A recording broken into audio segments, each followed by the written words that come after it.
ശ്രീ വെള്ളാപ്പള്ളി നടേശൻ ഇടയ്ക്കിടെ നടത്തുന്ന ഒരു പ്രസ്താവനകളാണിത്.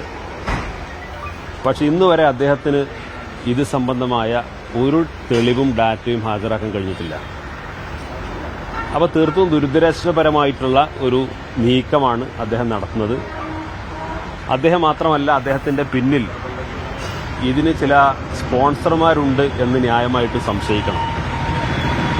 കാരണം ആ രീതിയിൽ കേരളത്തിന്റെ സാമുദായിക സൗഹാർദ്ദം തകർക്കുക എന്ന ലക്ഷ്യത്തോടുകൂടി ആസൂത്രണം ചെയ്യുന്ന ഒരു പദ്ധതിയാണ് വെള്ളാപ്പള്ളി നടേശന്റെ പ്രസ്താവനകളിലൂടെ നടപ്പാക്കാൻ ശ്രമിച്ചുകൊണ്ടിരിക്കുന്നത്. എന്തായാലും അദ്ദേഹം സംസാരിക്കുന്ന അതേ ഭാഷയിലും ശൈലിയിലും നമ്മളാരും മറുപടി പറയുന്നില്ല. പക്ഷേ ഇത് കേരളീയ സമൂഹം തിരിച്ചറിയണം. ഇവിടുത്തെ സാമുദായിക അന്തരീക്ഷം മലിനമാക്കുക എന്ന ലക്ഷ്യമാണ്, വർഗീയമായ മുതലെടുപ്പാണ് താല്പര്യം.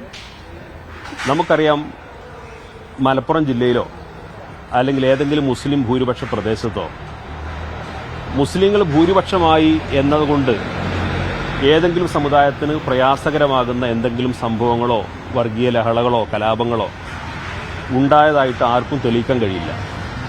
മാത്രമല്ല, ഇത്തരത്തിലുള്ള ഭൂരിപക്ഷ പ്രദേശങ്ങളിൽ വളരെ സമാധാനപരമായി പരസ്പര സൗഹൃദത്തോടുകൂടിയാണ് എല്ലാ മതവിഭാഗങ്ങളും ഇവിടെ ജീവിച്ചുകൊണ്ടിരിക്കുന്നത്.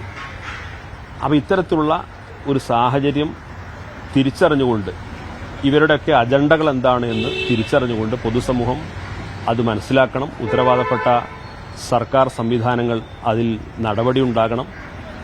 ഇത്തരം ആളുകളെ കയറൂരി വിടുന്ന സാഹചര്യം സർക്കാരിന്റെ ഭാഗത്തുനിന്ന് ഒരിക്കലും ഉണ്ടാകാൻ പാടില്ല.